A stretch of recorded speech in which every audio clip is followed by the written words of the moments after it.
allegiance to the flag of the United States of America and to the republic for which it stands, one nation, under God, indivisible, with liberty and justice for all.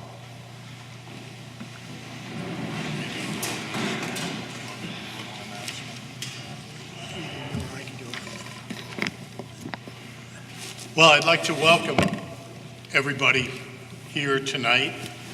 Several months ago, we met in this room to talk about doing a community survey. Dr. Melinda Tarsi, who is here to my right, graciously offered her resources and the resources of Bridgewater State University to conduct that survey, and she's here tonight to report back on the survey and to perhaps give us some insight on what she's found. So I would like to introduce Dr. Melinda Tarsi to begin that process.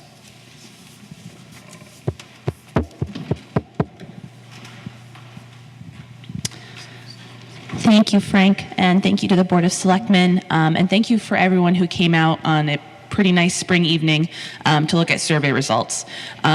Additionally, I want to thank everyone from the town of Whitman who participated and asked questions and reached out to me or to my students about the survey. I think that the level of interest that we saw from the community and the kinds of questions that folks were asking and wanting to ensure that they did things correctly and made sure that we got their surveys all indicates to me and again to my students how much people care about the community, and that shows through the entire survey process. So I do want to thank everyone from the town who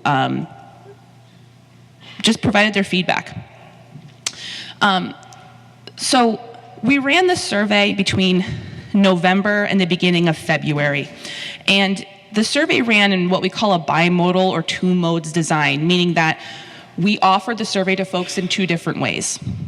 We conducted a mailed survey, which we mailed one paper copy to each residential address, mostly to keep costs down because, as Frank mentioned, we did donate the paper, the mailing, the postage, everything from our research fund at Bridgewater State University.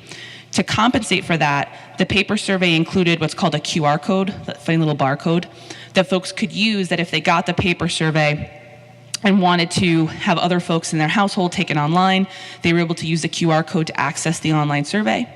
They could also use the link that was provided through the town website, or what we had sometimes where people contact me or contact my graduate student and ask us to send them additional copies, which we were happy to do. We also made sure to cover the return postage to help incentivize people to return the survey so they didn't have to spend their own money returning them. Between the mailed version and the online version, we received just over 1,000 responses. So for a household rate, that's about 19%. That's different from a rate of response of all adults, everyone 18 and over. There's about 10,000 or so, so that would be a lower response rate, obviously. Given that, though, given the time frame that we ran the survey in, given the length of the survey, we still have a decent-sized sample with which to discuss things, to talk about what kind of priorities that folks have and how they might be feeling about certain issues that are going to arise through the budget discussion. So I wanted to first talk a little bit about who answered the questions, who responded, who's in our sample, as we call it. So I pulled a little bit of the demographic info out, but all of the demographics that we asked are included in the survey report, which we provided to the town. Here are the responses for people's relationship to the town. So these are the folks who answered our survey questions. They were allowed to choose any of these that registered with them. So as you can see, about half of the folks in our sample own a home in Whitman. About 30% either currently have children in the school system or previously had children in the school system. And we also had a pretty decent sample of folks who volunteer in some capacity in the town. So when it comes to the relationship that folks have to the town, these were their self-reported answers. Years of residence, we asked our respondents how long they've lived in the town. And as you can see, what's pretty interesting here is that we have a decent size subsample of folks who have been in Whitman for 31 to 50 years. which gives us, I think, a nice kind of institutional historical look at some of the questions that we have. But we also have folks who are more recently, who have more recently moved to the area, more recently become Whitman residents. This is a question I've asked on other town surveys because I think it can highlight for us who's answering our questions versus who might be coming to town meeting. So we asked if folks were able to attend the 2018 annual town meeting. 28% said that yes, they did, and 72% said that they were unable to. So what does this mean for us then? It means that the survey might allow folks who maybe for whatever reason can't get to the annual town meetings to still express their opinion in a different way. That means we get to hear from folks who aren't able to attend the annual town meeting, who aren't able to actually vote in person, but maybe still have feedback that they want to present to the town. So now into the questions. I've pulled out most of the questions that we asked or combined ones that were similar into one data visualization, but the complete results in table form are available in the report, and I'm happy to go back at any point and answer questions or to highlight things that may be in really small text, whatever makes it easy for folks to interpret the results. So we asked our respondents how they would rate the town of Whitman on the following dimensions from very poor to very good. We asked about the quality of life in the town, Whitman as a place to live, and as you can see for those two responses, or for those two options, responses were quite positive. Whitman as a destination for entertainment scored a little more poorly, but Whitman as a place to raise a family, Whitman as a place to retire were both rather positive. In the similar vein to Whitman as a destination for entertainment, Whitman as a place to own a business was a little bit more toward the average or the negative side. So what do we interpret from this? We have some positive results about Whitman as a community on the social side, but there might be some concerns about the commercial side or the entertainment side. The most important issue facing Whitman, I know there's a lot of options here, so I can highlight any that might be a little too small, but as you can see, schools and education received about 36% of the responses. Folks were able to select more than one option. That's why these don't total to 100. Property tax rates at 36%. Opioid misuse and other substance abuse came in at 23%. Business and economic development at 24%. And roads, transportation, and upkeep at 31%. Those were among the more frequent responses that folks indicated. For any option, or for any question rather, where you see an other with an asterisk, that's where we provided folks a write-in option. And what we did was compile all of the write-in results and include them as appendices in the report. So folks are still able to read all of the write-in responses. It was just easier than trying to put them all into one visualization.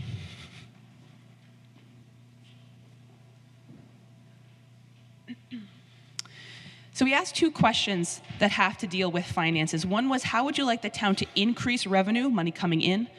And the other was, how would you like the town to decrease costs, what we have to spend? These were the responses to how folks would prefer to increase revenue in the town in the next budget cycle. I'll have to say that for the other, you see up at the top, that was about 28%, 25% of the responses.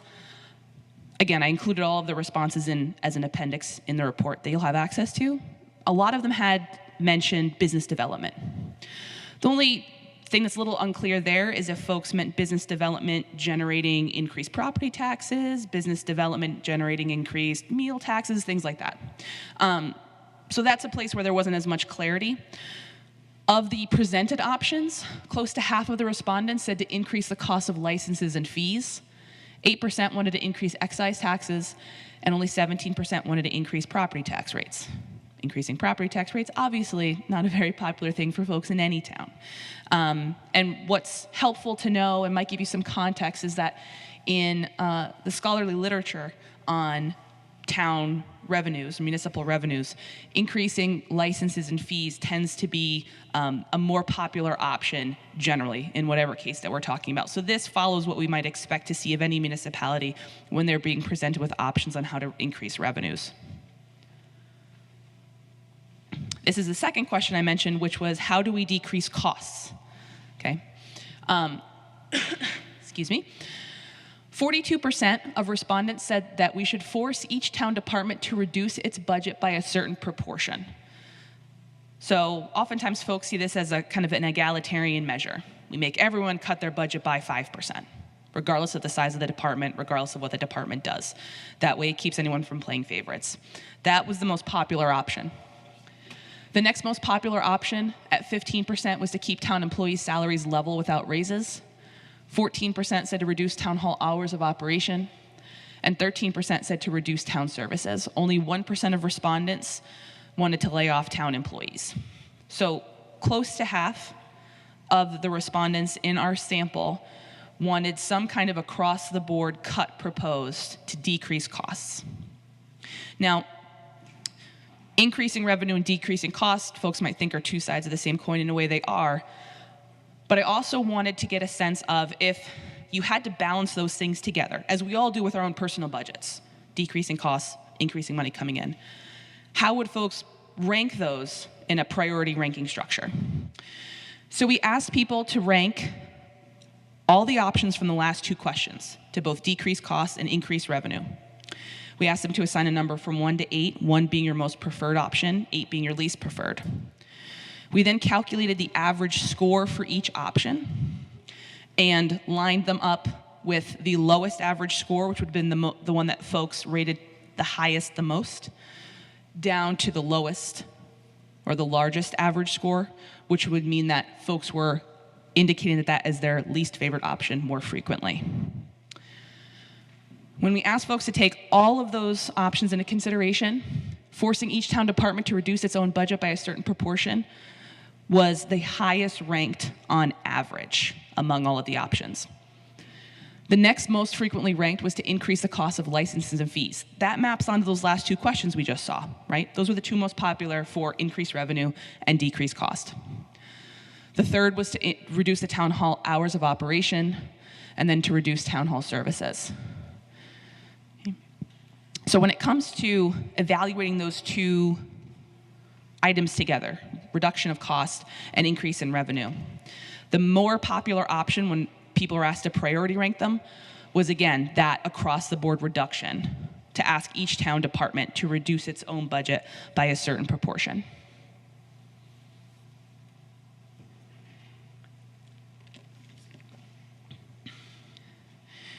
We defined a budget override for folks, and given Massachusetts law and Prop 2.5, what a budget override means. So we provided a one-sentence overview of what an override is, and then we asked if our respondents would support an override for the town of Whitman's budget, a budget override. This is different from a debt exclusion, which is a capital purchase that adds on top of the levy. Would residents support an override? 43% of respondents said they would, but only for a particular reason. Not an across the board, not without an answer. They wanted to know what the override would be used for. About 38% said no, not for any reason. And 20%, close to 20%, said that they would support an override for any part of the budget. So what this indicates to us, again, as a survey researcher, is that there is some acceptance of the idea of an override, but understandably, voters, residents, taxpayers want to know why. They want the explanation, they want the justification to be made clear to them.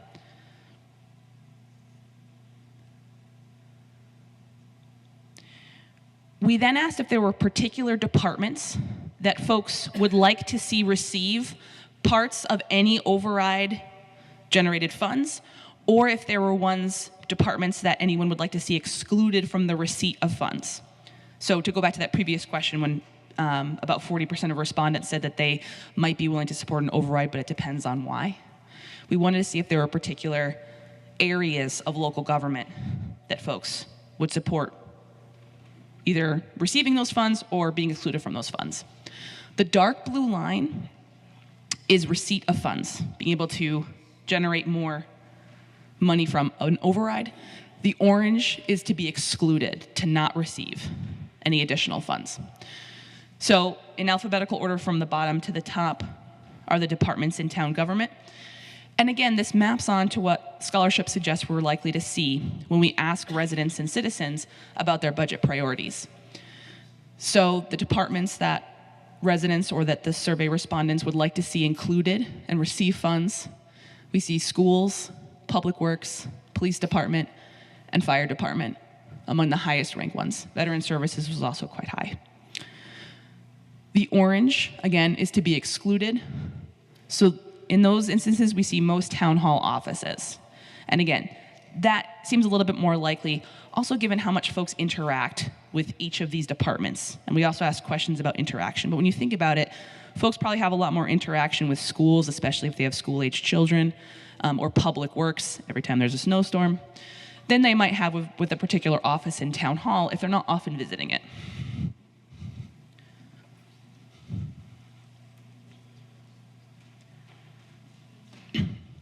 We also asked respondents about their utilization rates of different departments in town government and then their satisfaction levels.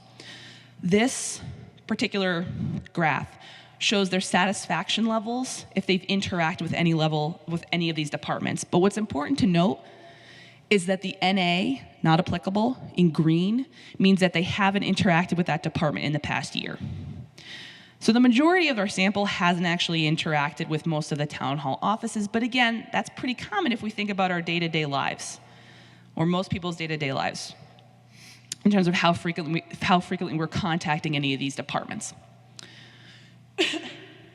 Excuse me.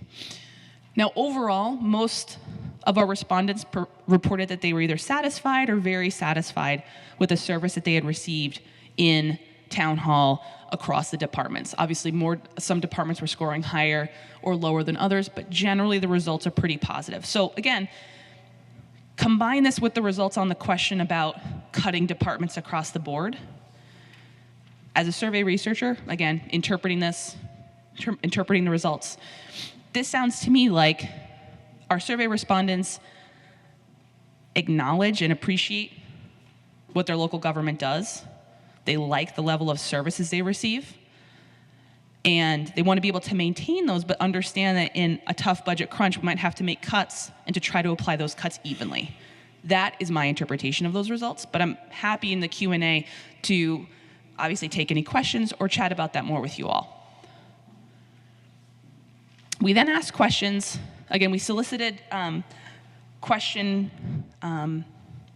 proposals from all of the departments, tried to put them in a way that was as unbiased and unleading as possible for survey research. So the next few that you'll see have to do with particular departments. This one is about the Whitman school system, and respondents were allowed to check all that apply. So again, you're going to see the percentage totals not total to 100. What issues should be prioritized in the entire school system? The number one response at 39% was smaller class sizes. 36% was instructional materials for teachers. And again, at 36% was full-day tuition-free kindergarten. And again, all of the responses under other that were write-ins are provided in the appendix of the report. The next question was about the Department of Public Works and what items they should prioritize. Over 55% said road maintenance and upkeep. Close to 50% said snow and ice removal during winter storms. 23% maintaining town buildings. And 22% indicated a new DPW facility.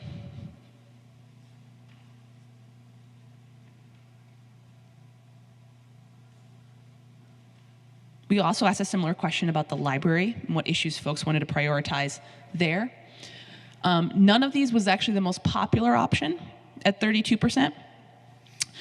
The next most popular was more programming for children and families, and then more services and increasing the diversity in services.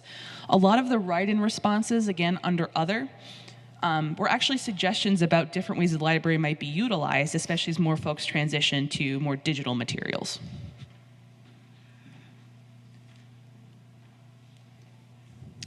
And finally, the fire department wanted to gauge folks' response to the idea of having paramedics performing community health checks. rather than having folks have to leave their homes if there were follow-up visits that needed to be made to allow paramedics into the homes to do that. The response rate here was that about half of respondents said no, about a third said maybe, and the remainder said yes. So this might be something, again, just speaking from a survey research perspective, that if this was something the town was interested or that residents were interested in, you might want to post follow-up questions to individuals about why there might be resistance to this. Is it a lack of understanding of what it is? Is it an objection to maybe increased costs or privacy concerns? There could be a lot of reasons why someone might collect in the no or in the maybe. But if this is something that folks are interested in, I would suggest further questions on that to identify why there might be resistance or acceptance. And I believe that was the last question. So I'm happy to go back, put up any other things on the slide. I know we went through each one, and some of them have quite a lot of data on them. So I'm happy to put any other visualization up here, answer questions about the method, answer questions, again, as someone who looked at the data, and to just engage with you all on anything that's interesting to you.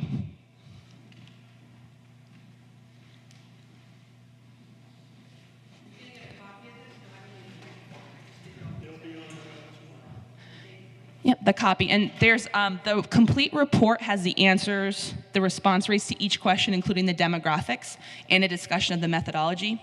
That appendix is at the back. And then I'm also going to send Frank the PDF with all of the data visualization so you can see all the graphs and charts as well as just the tables, which is in the major report. Because a lot of times that's just easier to read in front of you is to have the numbers and tables. I wanted to put some larger graphics up here because reading a bunch of tables in a row gets a little bit boring, but you'll get both of them.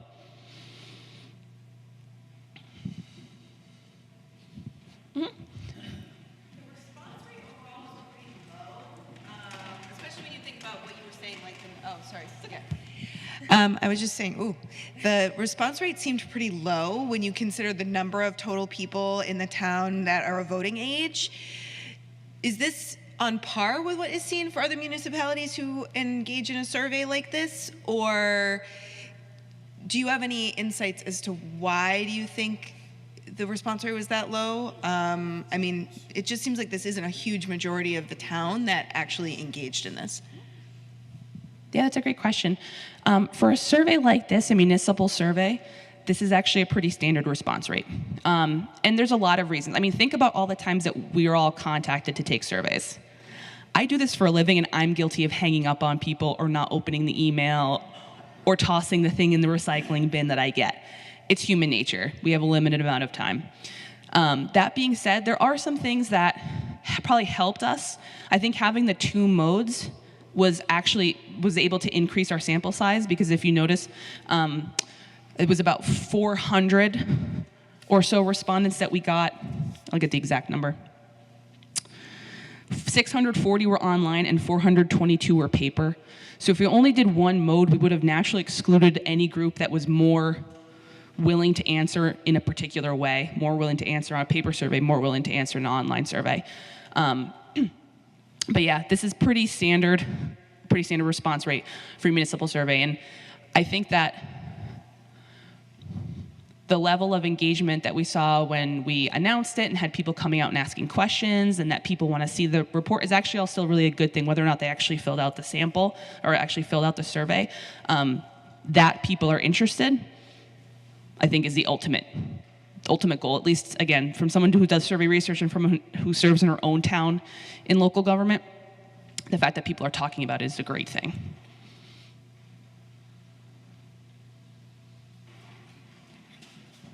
Yeah, I find it very interesting, and what is the most important issues facing the town of Whitman. I find it very interesting. You have roads and transportation, and then you have the property tax rate, and then you have schools and education. Those are the 3 highest. But I find it strange that 2 of them are cost efficient, are costs, and 1 property tax, do they want it raised? They think it's too high or too low? That's a question I think it needed to be asked. Because basically, you know, if schools are important and roads and transportation upkeep is important, that costs. the property tax, you're wondering, how do they feel about that? Yeah, I agree. And I think that taken with the follow-up question about how to increase revenue, the fact that increasing property tax rates was the least popular option, I think we can take those two together and say that people probably are concerned with the rate at which property taxes are increasing or the current rate where they're at now. But I think that the results throughout the survey indicate that folks are cognizant and are aware of the fact that they want Whitman to have great services, right? They care about their roads, they care about their schools, they care about issues in the community. How do we pay for it in the most cost-efficient way? Understanding that those things cost money and understanding that those things cost, that will hit our property tax bills.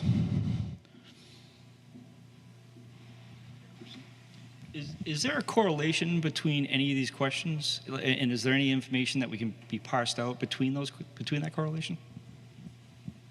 Yeah, so I can do basic cross tabulations really quickly. I didn't bring the data here because I need my statistical software to actually run it. I can output the incomplete data set in whatever format works for folks if they want to play around with it on their own.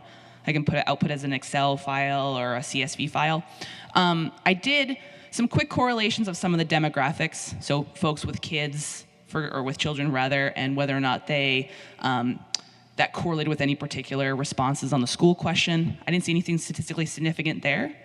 But if anyone has requests to see, does this demographic answer this question differently, or do folks who answer this question one way answer this question differently, you can either shoot me an email, and I'm happy to do that quickly and send you back the results, or give you the data set and allow you to play around with it on your own.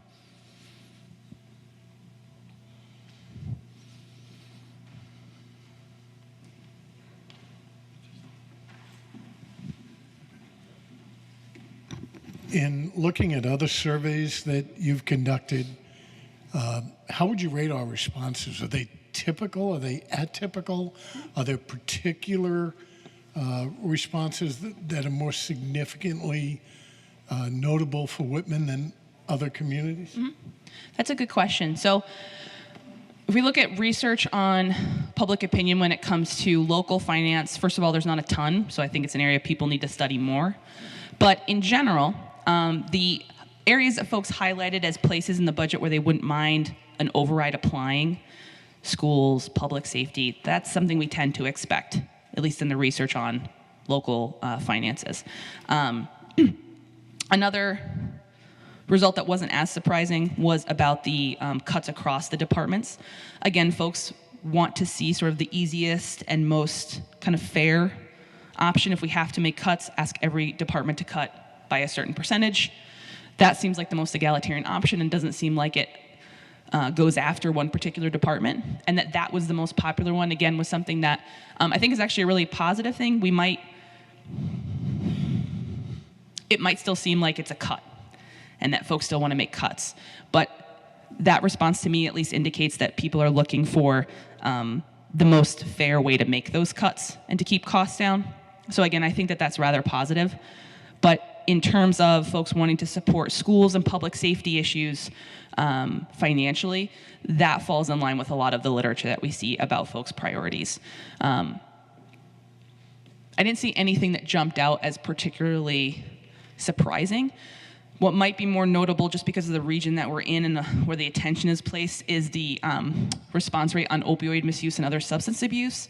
That might be a little bit different for us because we're in the South Shore than in other geographic areas of the country where the opioid epidemic isn't being talked about as much or isn't recognized at the rates that it is here. But other than that, most of the results seemed pretty typical.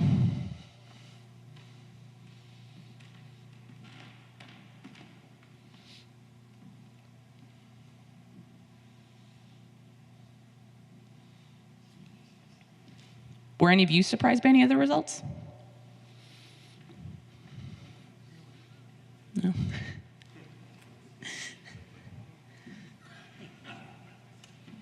Yes, the comment is It looks like. It's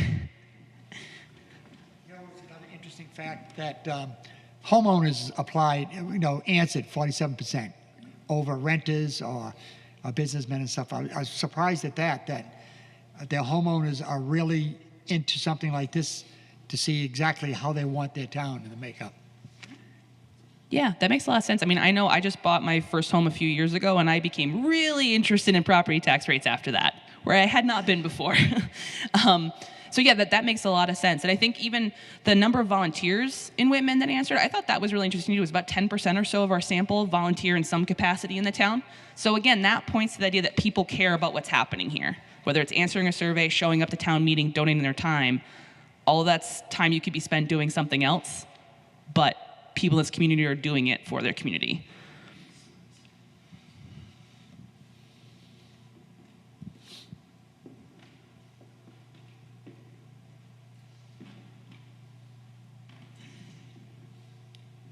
Are there any particular? Yeah, sorry.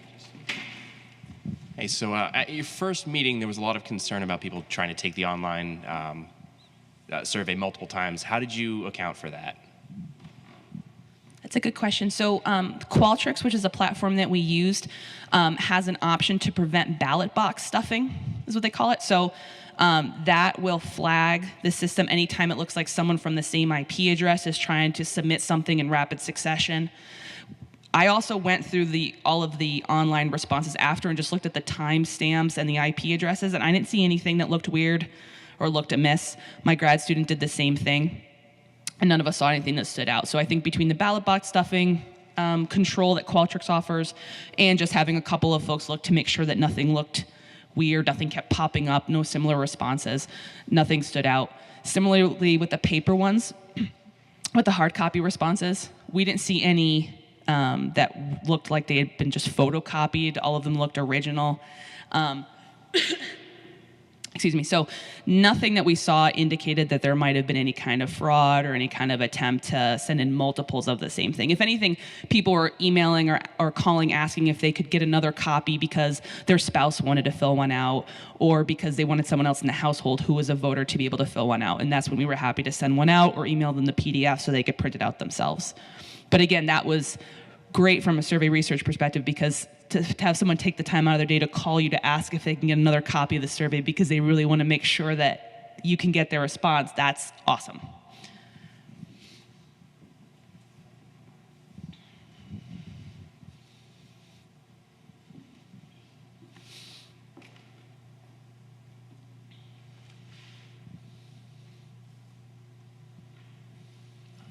Are there any other graphs that folks want to see? Again, you'll have access to the full report, which has all the tables and all the full response rates in them. But if there's any of the graphics that you all want to see, again, I'm happy to put those back up on the screen.